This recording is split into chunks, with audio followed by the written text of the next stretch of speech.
तेरे दिल को दिल लगी न लगे, दिल लगी तेरे दिल को दिल लगी, दिल लगी तेरे दिल को दिल लगी न लगे.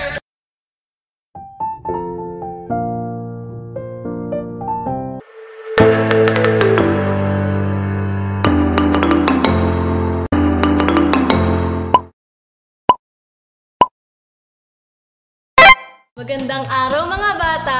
Ako nga pala si Teacher Julian. Kamusta naman kayo? Nawa ay wala kayong mga sakit. Kung gayon, ating palakpakan ang ating Diyos na buhay sapagkat siya ay tapat. Umagang ito ay simulan natin ang ating online Sunday School na may ngiti. Ngayon, atin nang tawagin si Teacher Darly Shane para pangunahan tayo sa ating opening prayer. Ihanda natin ang ating sarili at tayo ay manalangin. Tayo manalangin. Dakilang Diyos Ama, maraming salamat po sa araw na ito, sa iyong kadakilaan at sa iyong kapurihan, Panginoon. Maraming salamat po sa patuloy na pagpapala na ipinagkakalob mo po sa amin. Patawarin mo kami, Panginoon, sa aming mga pagkakasala o pagkukulang na nagawa sa iyo, Panginoon. Maging sa mga oras na to, sa araw na to, Panginoon, patuloy mong gabayan ang buhay ng bawat isa, maging sa mga batang ito, sa kanilang mga magulang, nawa ikaw po ang siyang patuloy na gumabay at patuloy na pumatnubay, Panginoon. Gayon din, Panginoon, ay pagkaloban mo kami, Panginoon, ng kaalaman at karunungan na nagmumula sa iyo. Nawa magamit namin ito sa iyong salita upang lubusan namin itong maunawaan at maisabuhay namin ito sa aming buhay. Tulungan mo kami at patuloy na bigyan ng kalakasan sa lahat ng oras. Ito po ang samot dalangin namin sa pangalan ni Jesus. Amen. Salamat po, Teacher Shane. Handa na ba kayong umawit at sumayaw? Kung handa na, tawagin na natin si Teacher Jemarie para sa ating awitin.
Magandang umaga mga bata.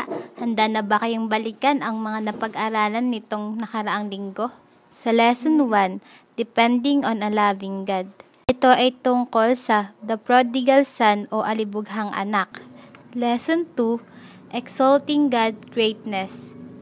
Ito ay tungkol kay Paul and Silas in prison. Lesson 3, sharing life with God's family. Dito natin makikilala si Barnabas. Lesson 4, Identifying with Christ. Ito ay tungkol sa discipleship.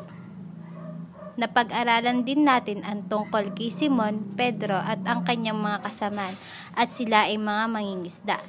Sumunod sila sa Panginoon at sila ay naging fisher of man. Lesson 5, Giving a helping hand. Ito ay tungkol sa service. Napag-aralan po natin sa Giving a helping hand ay ang story o kwento tungkol sa mabuting Samaritano. Ngayon naman, handa na ba kayong makinig sa ating bagong kwento? Halina't ihanda ang ating tenga at tayo'y makinig. Salamat, Teacher Diana. Nais niyo bang makatanggap ng mabuting balita? Kung handa na kayong makinig at nais na ninyong makinig at maibahagi din sa iba ang mabuting balita, tawagin na natin si Teacher Mekay. Mga Gawa, chapter 8, verse 4 to 5. Dahil dito, nagkahiwa-hiwalay ang mga mananampalataya sa iba't ibang lugar. Ngunit saan man sila makarating ay pinapangaral nila ang salita. Nagpunta si Felipe sa lungsod ng Samaria at ipinahayag doon ang Kristo.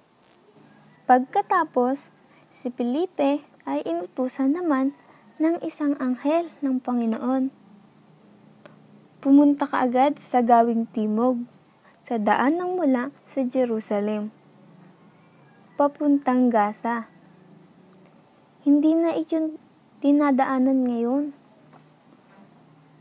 Pumunta nga doon si Felipe, at dumating naman ang isang pinunong taga-Ethiopia na ingat yaman ng Candace o reyna ng Ethiopia. Sino po ang dumating sa Gaza? Tama, ang ingat yaman ng Candace. At ano nga po ang Candace? Magaling, reyna ng Ethiopia. Galing ito sa Jerusalem at sumamba sa Diyos.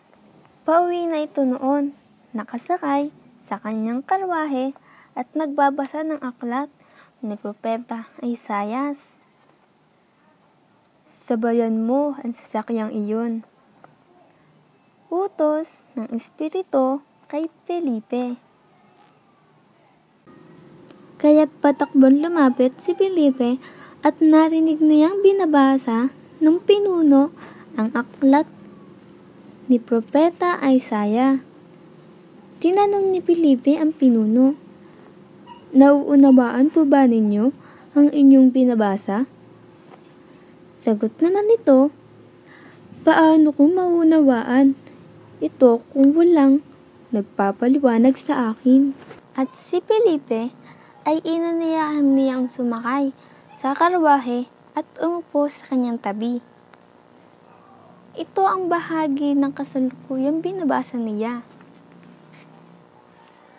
Siya ay tulad ng isang tupang nakatakdang patayin, tulad ng isang korderong hindi tumututol kahit nagupitan, at hindi umiiyak kahit kunti man.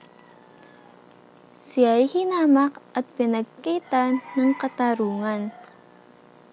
Walang sino mang makapagsasalaysay tungkol sa kanyang angkan, sapagkat kinitil nila ang kanyang buhay. Nagtanong kay Felipe ang pinuno, "Sabihin mo nga sa akin, sino ba ang tinutukoy dito ng propeta? Sarili ba niya o iba?"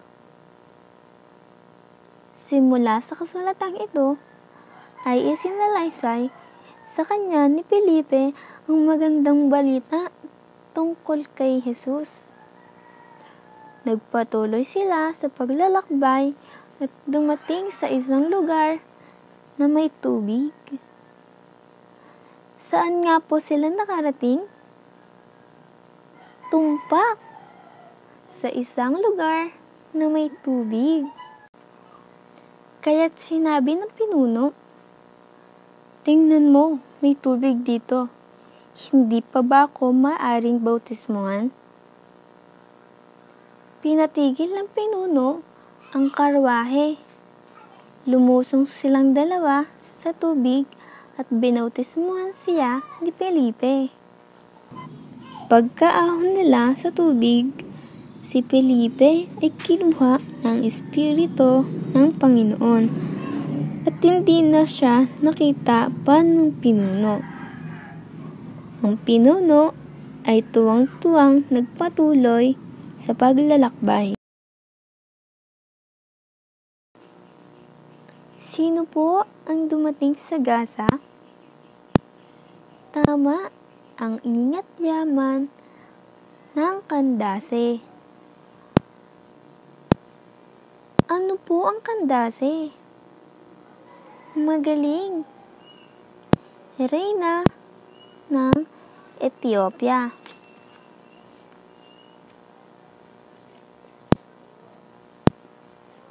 Saan po sila nakarating? Tumpak. Sa isang lugar malapit sa tubig. Ano naman po ang nangyari kay Felipe matapos niyang bautismuhan ang pinuno? Tama, siya ay kinuha ng Espiritu ng Panginoon at hindi na nakita pang muli. Tayo ay dumako na sa ating conclusion. Sa kwentong ito, sa buhay ni Felipe, natutunan natin na sumunod sa mga utos ng ating Panginoon at ipamahagi ang mabuting balitang hatid ng salita ng Diyos. Nawa ay may tanim ito sa ating isipan at magamit ang ating natutunan. Maraming salamat, Teacher Mikay. Nawa, mga bata, hindi lamang ninyo napakinggan ang mabuting balita, kundi ibahagi nyo rin ito sa iba. Ngayon naman, ay tawagin na natin si Teacher Kate at Teacher Joyce para sa ating memory verse. Magandang araw mga bata. Pakinggan niyo si Teacher Caitlin para sa inyong memory verse ngayong umaga.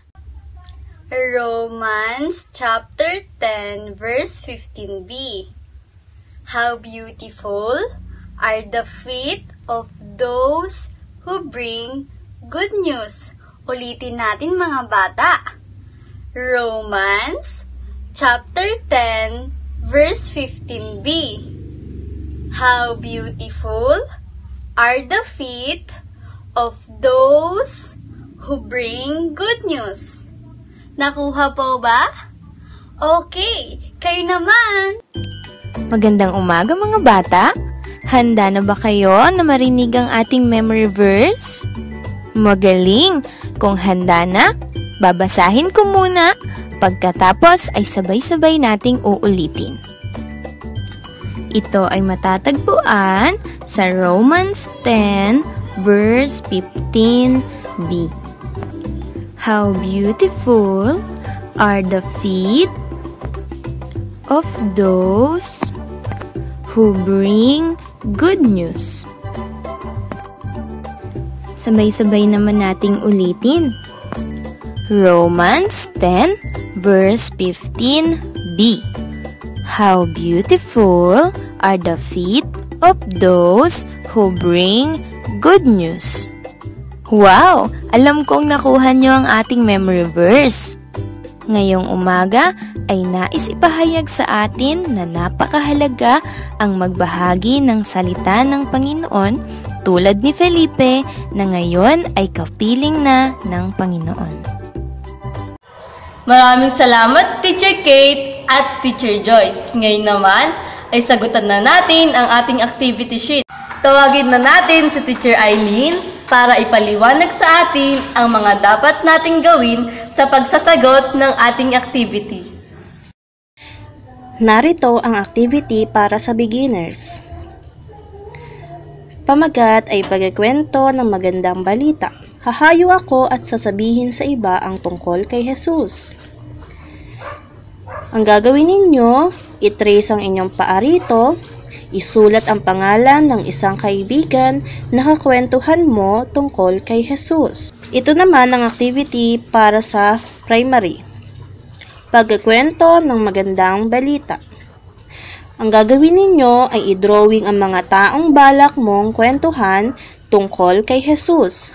Isulat ang kanilang mga pangalan sa ilalim ng kanilang mga picture. Narito naman ang activity na para sa juniors. Paano nyo masasabi sa inyong mga kaibigan ang patungkol kay Jesus? Tseka ninyo ang 3 bagay na kaya ninyong gawin ngayong buong linggo. At maglista kayo ng mga pangalan ng inyong mga kaibigan na gusto ninyong bahagian ng patungkol kay Jesus. Maraming salamat, Teacher Eileen. At sa ating pagtatapos, tawagin na natin si Teacher Sarah para sa ating closing prayer. Pikit natin ang ating mga mata at tayo manalangin. Panginoon, maraming salamat po sa araw na ibinigay niyo sa amin, sa panibagong buhay na ipinagkaloob niyo po sa bawat isa. Sa panahon at sa oras na iginugugol po ng mga batang ito at ng mga guro upang matutunan ng inyong salita, Panginoon. Nawa sa araw nito, kayo po ang magbigay ng knowledge and wisdom sa kanila upang maintindihan, maisapuso nila at maisagawa ang mga matututunan nila ngayong araw. Gabayan niyo po kami sa araw-araw at panatilihing ligtas ang aming mga pamilya. Sa pangalan ni Jesus. Amen. Palakpakan natin ang ating Diyos na buhay. Maraming salamat mga teachers at sa inyo rin mga bata. Nawa ay pinagpala kayo sa salita ng Diyos na naibahagi sa atin. Hanggang sa muli, paalam at pagpalain kayong lahat.